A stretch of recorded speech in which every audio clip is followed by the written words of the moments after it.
This is a continuation of the Romans 7 subject. One of the main objections to Romans 7 is the present tense.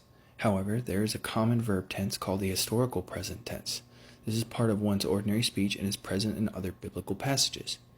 In the textbook, Essentials of the English Grammar by El Subah, you will find that the writers occasionally use the present tense when reviewing the contents of a book or describing the past events to bring them vividly to life for the reader. This is a form of the present tense known as the literary or historic present.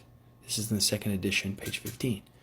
A prosopopoeia is a rhetorical device in which the speaker or writer communicates to the audience by speaking as another person or object. The prosopopoeia can also be used to take some of the load off the communicator by placing an unfavorable point of view on the shoulders of an imaginary stereotype. The audience reactions are predisposed to go towards the figment of imagination rather than the communicator himself. Paul for sure does this.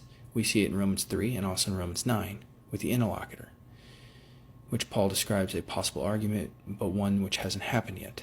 The same type of approach is also used by the early church to describe Romans 7. Another piece of it is called the representative I.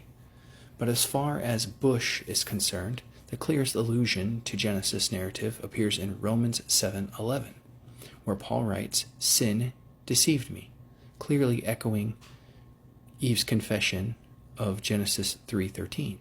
The serpent deceived me. Early in the chapter, Paul also talks about the fruit of death as he begins the discussion of the law. Bush then explains that the Pauline I in this context is a common Greco-Roman rhetorical device